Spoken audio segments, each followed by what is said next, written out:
Ready for takeoff.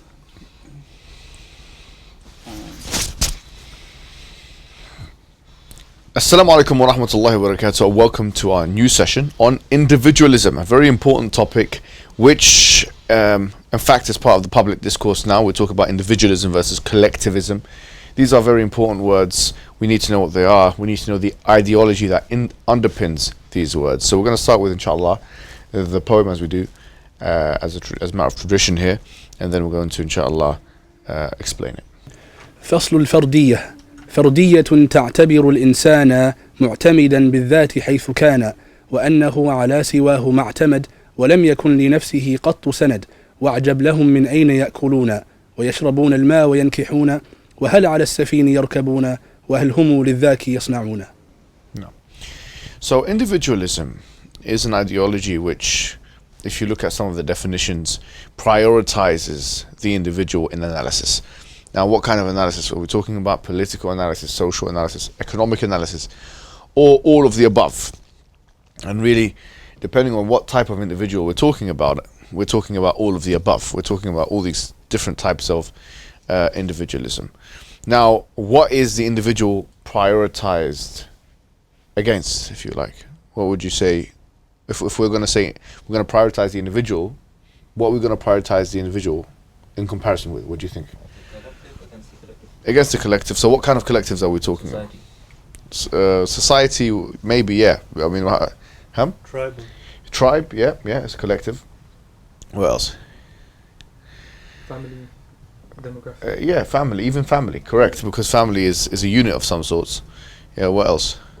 The government. That's a very important one, yeah? In fact, probably is the most important one, because, in fact, you know, a lot of the time when you hear individualists speak, you'll see them speaking about the horrors of collectivism, and they'll mention things like totalitarianism. Totalitarianism, or fascist totalitarianism, things like the Nazi Germany and stuff like that, is in many ways the opposite of individualism. At least you think it is, because it's, you know, you have a dictator which puts, or an authoritarian leader of some sort, which puts or prioritizes as the nation as a whole above and beyond the individual. So a lot of the time when you hear individualistic rhetoric, you'll see kind of warnings about collectivism, with special reference to, you know, totalitarianism or communism, because communism was a very strong collectivist ideology, you know, or socialism, which is once again a very strong collectivist ideology, and we will be covering those ideologies, you know, in future sessions. Democracy not as much, because democracy once again is the individual act.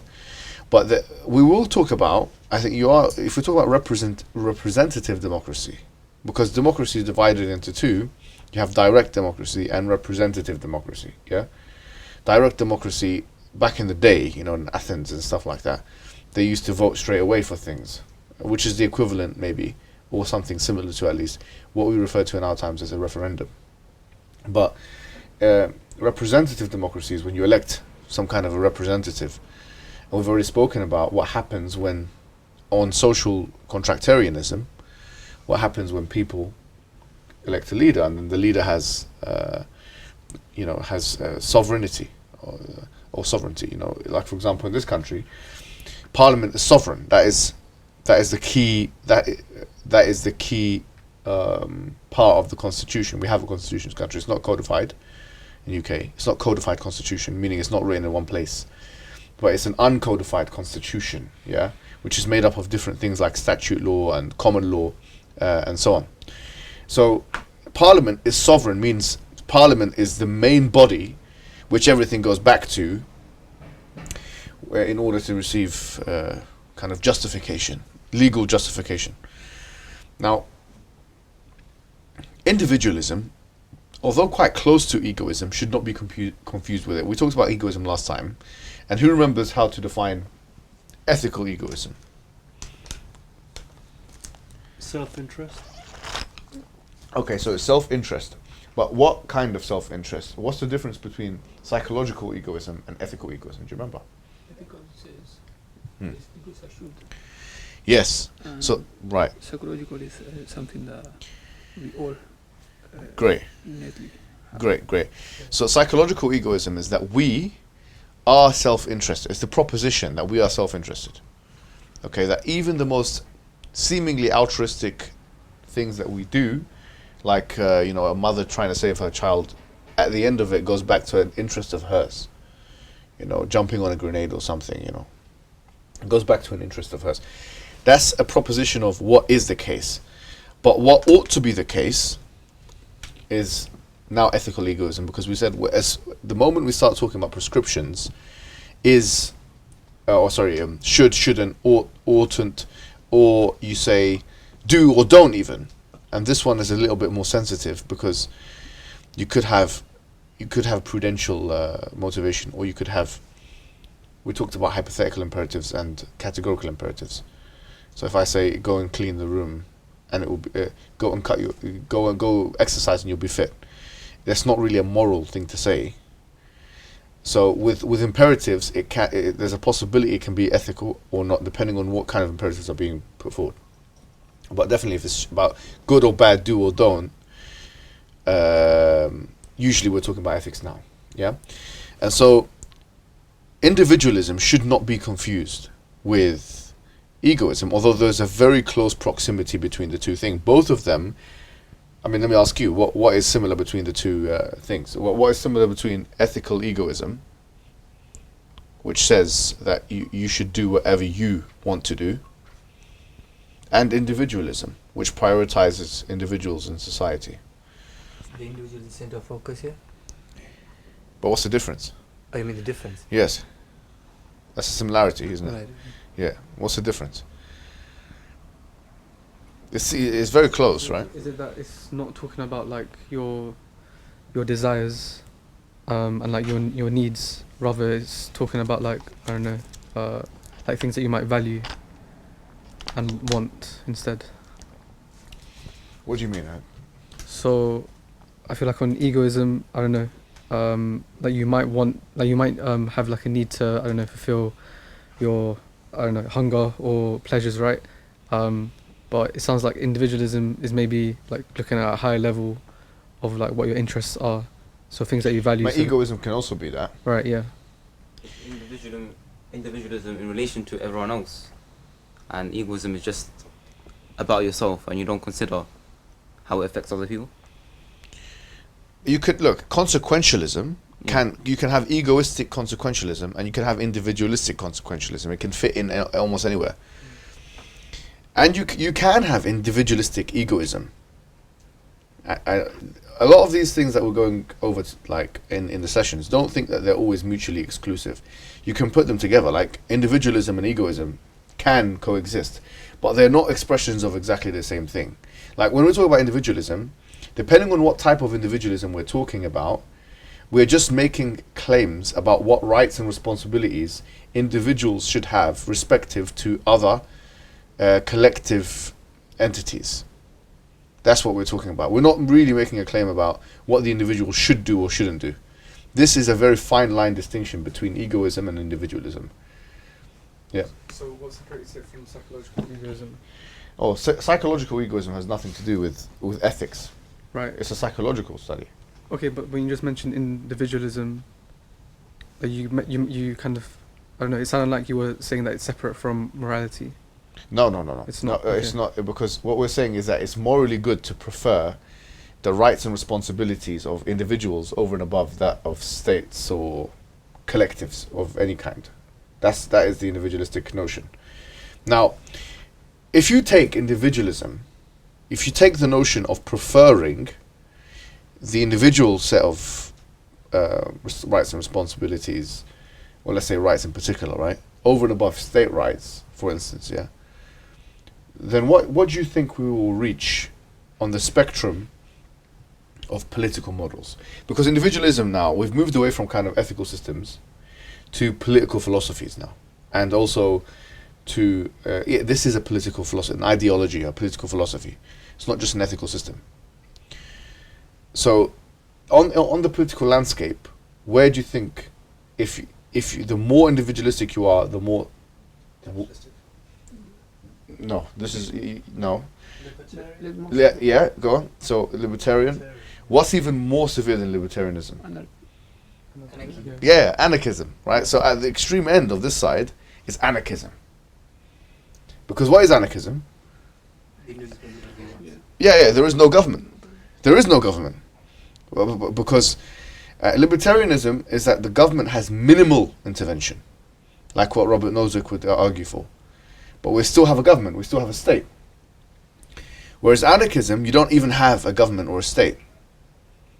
You know, you've eliminated the government, say, because you've preferred the individualistic kind of set of rights over and above the state's rights, right? So a true, the most for me anyway, at least, the most consistent type of individualist is an anarchist. I think that's probably where the strongest argument is, because if we're saying the individual rights, and especially if we're using universal quantifiers to make our claim, right, that it's in all cases the individual should be preferred over the state or the government or whatever it is, or any collective. If we use this language, this generalized language, then fitting exceptions in the case of libertarianism, which they do fit exceptions for police and for like basic apparatus, or even more strongly so for liberalism with social contract theory, would seem to be a stress on this theory, or at least in contradiction with it. I mean, we talked about social contract theory, right? Imagine if we remember some of the quotes that were like said by Immanuel Kant and John Rawls and John Locke and these. If you remember, like how much pressure, how much emphasis they put on the sovereign, how much emphasis they put on the sovereign. Like, you know, you must obey the sovereign. We said in this country, the parliament is sovereign. So there's still that notion there, right? And social contract is there, linked to the representative democracy. If an individualist who really prefers the rights of individual rights or prefers individual rights read kind of works of Immanuel Kant, what do you think they will say on these things? Like They wouldn't accept it. they will at least find it very uncomfortable, at least, right? Because it goes against the spirit of individualism. So the more and more you move away from liberal notions and into libertarian notions, and from libertarian notions into anarchical notions, then the more individualistic you become. Okay, now, what do you? I'm going to present to you what arguments they make, and there's many people who have spoken of individualism. We were just speaking before the session about what we refer to as methodological individualism. Now, methodological individualism is not a moral claim. Just like egoism starts with a psychological claim, individualism can also start with a claim which is non-ethical. In this case, it's referred to as methodological individualism. And methodological individualism, it simply talks about what the individual should do. What the individual does. That individuals or that societies are run by individuals, not by groups. So it's talking about something that is rather than something that ought to be. So we have Ludwig von Mises, who famous for his works on praxeology, Austrian philosopher, who stated, who made the case. And he started by speaking about methodological individualism, talking about that is the state of affairs. Like, we've got individuals in society, that is the state. And then he started making claims now. So he's moved away from methodological individualism to ethical individualism. And in such polemic, if you like, he gave some reasons why he thinks that individualism, or that collectivism, of any sort, is wrong. And he gave two main reasons. Number one, he said, that if you want to base collectivist ideology on anything, let's say if it's nation, religion, tribe, we mentioned all the things that we mentioned in the beginning of the session, that to choose which one you're going to pick over another is going to be an arbitrary thing. It would require arbitrariness. There's no set standard or for choosing one over the other. There's no set standard for it. And obviously, a second thing which links to this is the argument that we all hear, which is about the horrors of collectivist ideology. And if you have collectivist ideology, it can sometimes slip into totalitarianism, authoritarianism. These are the kinds of arguments we find. Now, with the person next to you, okay, I'll give you about 5 minutes to speak about this. We want to discuss what you think a counter-argument from a collectivist will be. Okay, so these are the kind of main arguments, let's say, of individualism against collectivism. That this is arbitrary. They will say, this is arbitrary. How and why would you establish a collective on X identity marker rather than Z identity marker, Y identity marker, Z? And number two, this can lead to kind of destruction and totalitarianism and authoritarianism and so on. If you are now collectivist of some sorts, how would you respond to these 2 points? I'll give you 5 minutes and then we'll come back.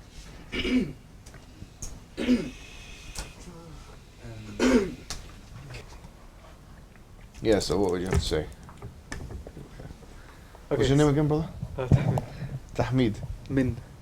Tahmin, yeah, that's right. Yeah, Yeah, go yeah. ahead. So yeah, you mentioned that Ludwig von Mises had two claims. One was that it's arbitrary to establish a collection on X identity marker, and the second was the horrors of collectivism, leads to totalitarianism and so on.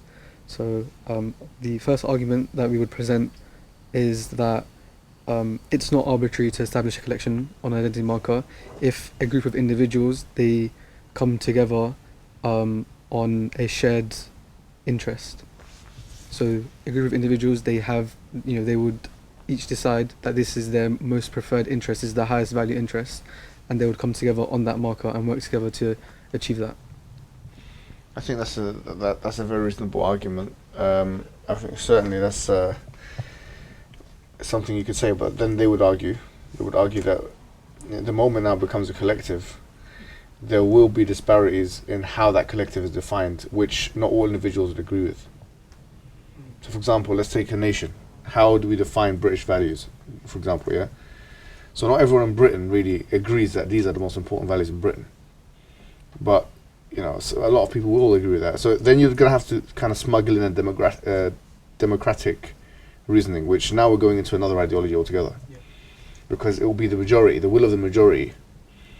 But individualists are more explicit about the will of the individual. But it is definitely something you could say. What else could you say in response?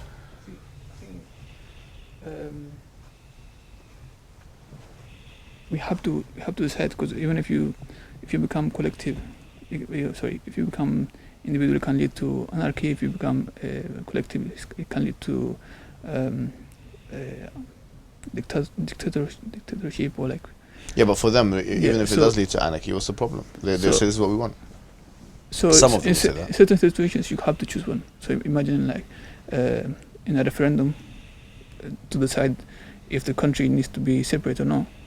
You can't, even though so you have 51% or 55% of votes.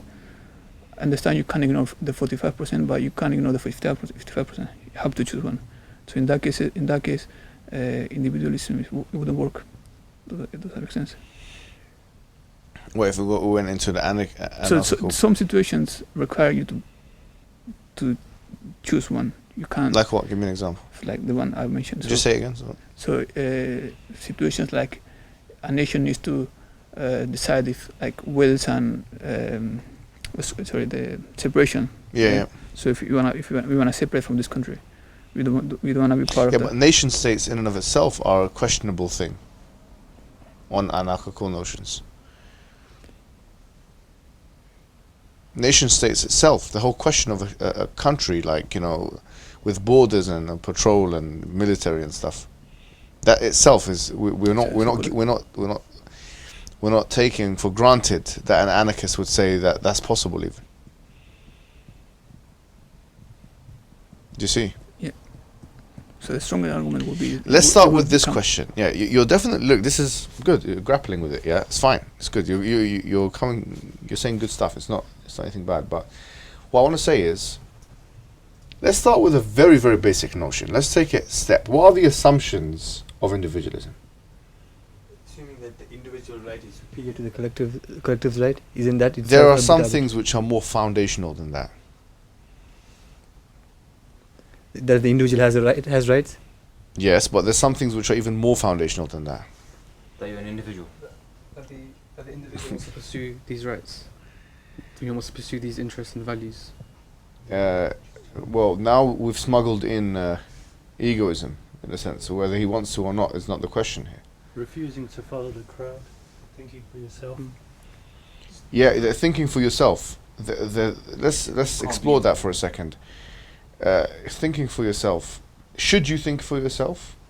Do we think for ourselves all the time?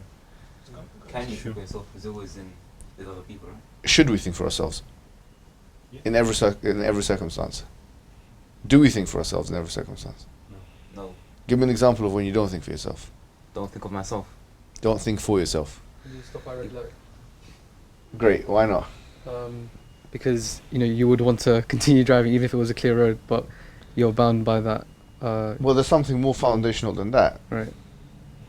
Who put the red light in place? Yeah, not you. Yeah, someone else. put Someone that in who knows place. more about Sorry. red lights and Yeah, junctions than you, right? yeah, Okay.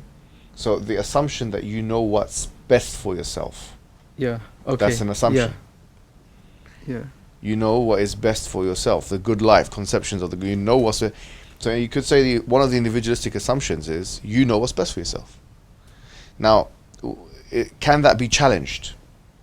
That assumption that we know what's best for ourselves. Right? We don't always know what's best for us. Give me an example. So seatbelts. Well, I know that's good for me. I'll put that on myself. No problem. Yeah, but some people will agree that it's no. They would just say no. No, but now you're going into imposition. Now you're going into the government's forcing you to do it. Yeah. I'm asking you, at what stage do you not know what's good for yourself? Give me examples of when there are things about your life that you don't know that whether it's good for me or not. You need to outsource it to somebody else. Smoke. Medicine's a great example, right? So if you have a problem, surgery, you're not going to get the and do it on yourself unless you are a surgeon. I mean, some surgeons have done this. I've seen some videos of that. But unless you are a surgeon, you are not going to do that yourself because you don't know what's best for yourself in this context of medicine. You don't even know what to do. All you know is you want to get rid of this problem, but you have to outsource that to somebody else. So there are examples of situations where clearly you don't know what's best for yourself. So you have to outsource that. So the question, the assumption of I know what's best for myself, therefore I should make my own decisions, that assumption can be put into question. But there's something even deeper than this. What you said wasn't well off, like, are we individuals? That's probably one of the most deep things you can ask. And certainly some greater men, I shouldn't even say this really, but from the perspective of philosophical insight, have said that. Like Nietzsche, even though we don't, from the Islamic perspective, agree with him, but from the perspective of, sharpness, and we talked about this, in fact. I think, therefore I am. So you're presupposing you're presupposing the individual. You could say that, but there's something more. Do we have free will? Okay, this is a question of contention. Like, okay, well, obviously, from our perspective, we do as Muslims. A whole religion is based on the fact that we are making our decision right now. But I'm saying, as a matter of philosophical inquiry, there are three schools of thought, major schools of thought, right? One of them is the determinist school of thought. And what does the determinist school of thought posit? We don't agree. That we don't have free will, that we are puppets, where this is a cosmic ventriloquism. That me moving right now, doing this, even all my thoughts, they are being guided by an antecedent causal chain of uninterrupted events. I have no free will according to this view, and this is what you could even say the dominant view or a dominant view in philosophy. Now, if you don't have free will, individualism is meaningless. Because you can't know what's best for yourself because you're not doing anything for yourself. And in fact, you're being forced to do everything. So the assumption is volition, free will. What you really can't have and which will be a contradiction, is a deterministic individualist. Because one notion foregoes the opposite notion. If someone declares to you that they are a determinist, a metaphysical determinist, they can't go ahead and say, well, now we should be individualists, or that we are even methodologically individualistic. Because now you've defied the fact that human beings are doing anything for themselves, let alone know how to do things in their best interests. You can't do something in your best interest if you're not doing things. You see? So there are some assumptions here, and you've got to be careful of who you're speaking to when you're, making the point. But let's think about this again as a group. We'll do one more, based on some of the stuff we've just said now, one more kind of group work stuff, where we're thinking about, based on some of the assumptions that we talked about, what can be said against individualism? What can be, based on some of the assumptions that we've said now. And I want you to focus on two things. I want you to focus on the assumption that we know what's best for ourselves. Okay, and number two, I want you to focus on the assumption of freedom. That we have freedom. And it's almost taken for granted that we have freedom. We have freedom, and we should have freedom. These are two things. Rousseau said man is born free, but is everywhere in chains. But are we even born free? Maybe we were born with chains. A determinist would certainly conclude that is the case, right? So 5 minutes, and then we'll come back and have a discussion.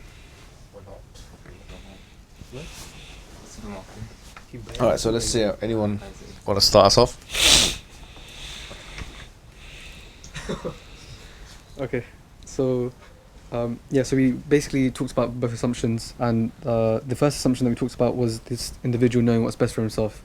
The first assumption we talked about was this idea of freedom, and if the person is obviously a deterministic person, then obviously he can't do what he wants anyway, and therefore this is contradictory with individualism, where a person chooses to do what they want. And then on the first assumption, where we talked about a person knowing what's best for themselves, we would say that we would actually, in general, need to limit some individuals because they don't know what's best for themselves. For example, someone who is vulnerable, someone who is ignorant, someone who is not sane, someone who has disabilities. These people would actually need to be limited. Immature as well. Yeah, someone who's immature, a child, doesn't know what's best for himself, so he'd need to be limited. And if you don't mind me asking, what would be the ethic that would need to put in here in order to come to the conclusion that these people need to be limited? These people need to be limited because that is what's best for themselves. Okay, but what are we thinking about? If they're not limited, what will happen? If they're not limited... No, but if they're not limited, what's going to happen? If a psychopath is not limited, or a murderer. Yeah. Utilitarianism. Yeah, if a person... You may believe that something is good for us, but not for someone else. Yeah, but if a psychopath is not limited and a murderous psychopath, so what will happen? Yeah, he may think something is good for him, killing someone is good for him, but obviously it's not good for the person who's killed, or for other individuals. All right, so it's not good, but why is it not good? Because it's violating someone else. Good, so is it deontological? Consequences. It's consequentialist. Yeah. So really, in order to make arguments either way, you have to bring in consequentialism now. Would Which that is- be the hedonistic, hedonism is what he's talking about. Yeah, hedonism is about himself. Like he feels pleasure. He's trying to maximize his pleasure. Yeah. By But- killing people. Yeah, exactly, right? Yeah, But yeah. we're saying now, if this person needs to be limited Yeah. because of the consequences of his or her actions, that means to say we are talking about what? Consequentialism. Yeah. Or what is referred to as teleological ethics, yeah? Mm. It's also referred to as teleological ethics. Yeah, but also at times limiting an individual could be better for the individual itself, right? Like in the case of a child, maybe like walking towards a fire, limiting the child would be... Yeah, but it's still consequences. Yeah. Right, yeah. It's still consequences, right? So you'd have to have another kind of ethical way, but still, yeah, these are the arguments that will be made, right? But then if we bring in consequentialism, and what do we need for consequentialism? We need to set a criterion. What do we want to maximize and what do we want to minimize? Do you remember this? Yeah. So if we want to maximize X or minimize Y, we want to maximize utility. You want to maximize, which is utilitarianism now. You want to maximize pleasure, pain, minimize pain. You want to maximize the amount of stable families there are in a society. That's a consequence that you're considering. That's one consequence. But is that all that's important? There are other consequences that are important. So we have to set the consequence first. These are the desired options, and now, so there's a lot of work that has to be done here. We have to see what's good, what's bad, what do we want more of, what do we want less of. Number one, okay, if this happens, now we have a series of conditionals, then this, and if this happens, then this. If we emphasize the rights of the individual, then this consequence will happen. And if we emphasize the right of the collective, then this consequence will happen. And then you have trade-offs now. Then you have tensions now. So we ask, if we're a consequentialist, a pragmatic consequentialist, we'll ask, which ones should we emphasize? Should we, in this action, should we emphasize the community interest, the collective interest, or should we emphasize the individual interest? Now, from the Islamic perspective, which is a segue into, what do you think the answer is here? Should we emphasize the collective interest? Is there any situation where the individual interest is prioritized over the collective interest that we've spoken about together in class? Like religion.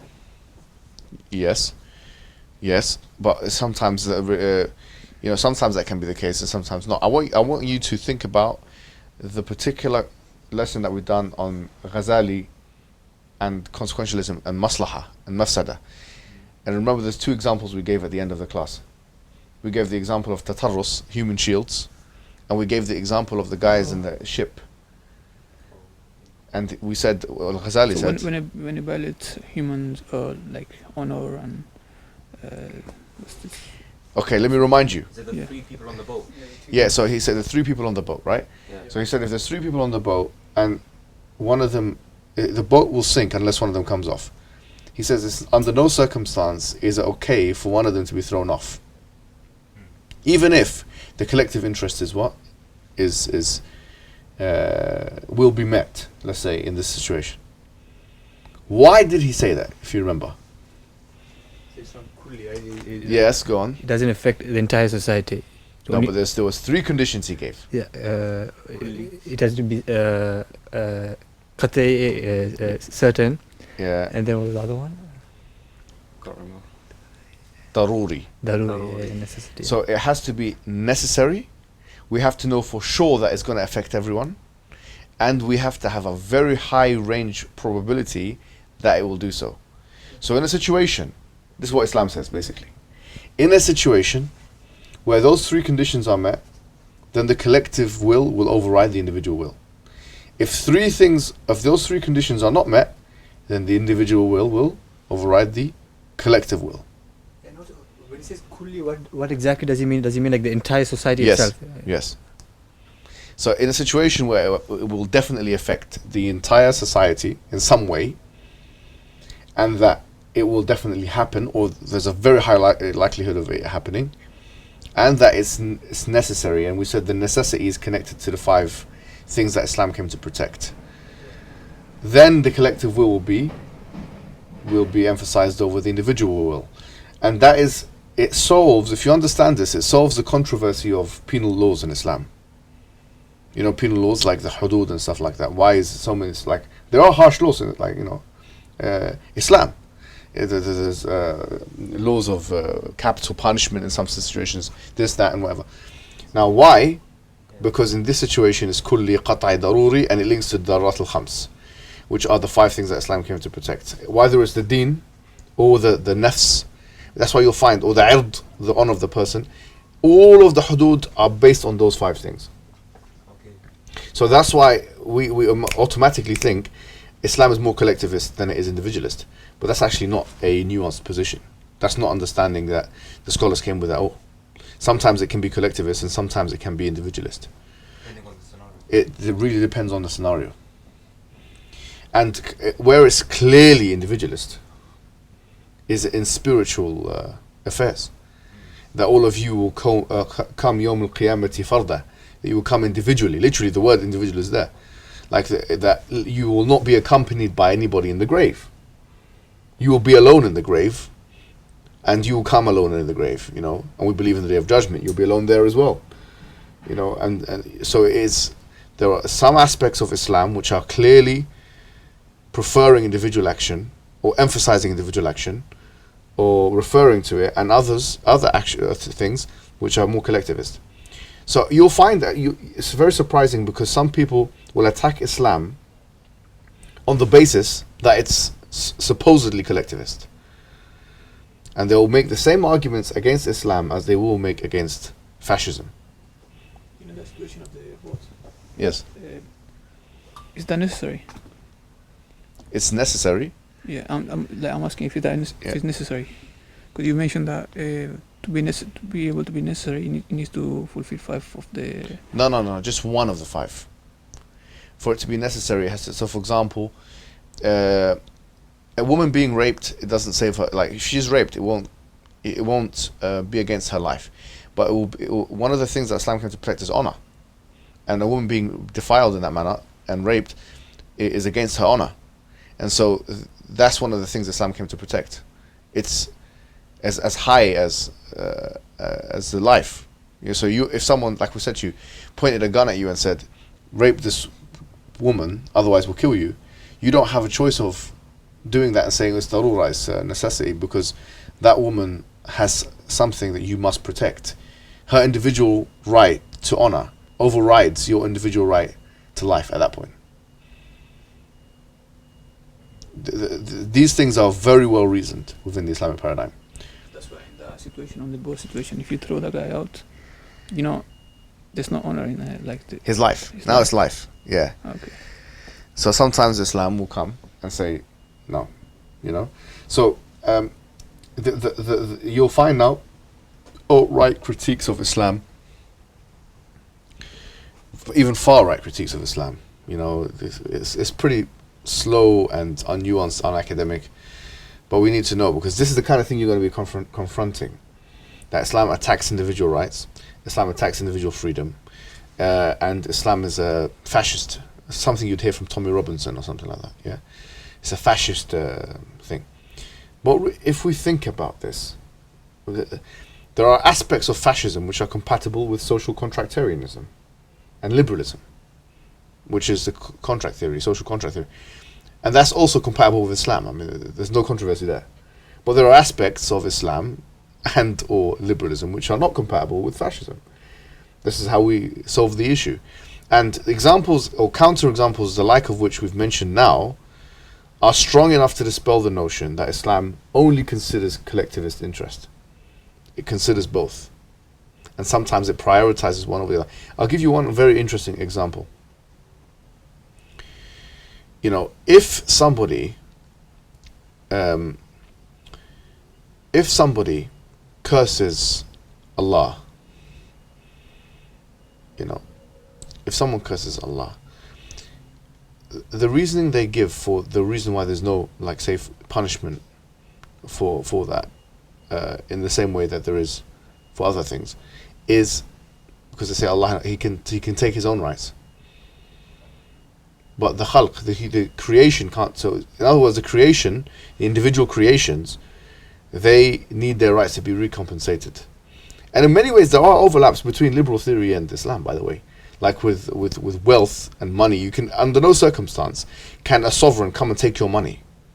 Now, some particular groups of Islam will emphasize the hadith, وَلَوْ جَلَدَ ذَخْرَكَ وَأَخَذَ مَلَكَ. You know, if he whips your back and takes your money. It's not saying that he should do that. He's saying that don't fight them because of the consequences, really. It's not saying anything other than that, really. There's consequences involved there. But the sovereign has no right to take the money of the person, or kill the person, or rape the person. So there are limits on everyone. There are checks and balances in Islam. There are limits on everyone, there are checks and balances in Islam. And it's not a fully individualistic system, and it's not a fully collectivist system. Obviously, at the top of the Islamic system is a theological understanding that God's laws ought to be respected. Yeah? Alright, we'll end with that because I think that covers a lot of ground, and we'll continue speaking about these matters and we'll do this obviously in the Arabic language as well. Hopefully you've enjoyed your time at home. We surely have here. We've had a lot of food for thought. We're going to have a little bit more food for thought now when we do our discussions, and hopefully in the next session we can see each other. Assalamu alaikum wa rahmatullahi wa barakatuh.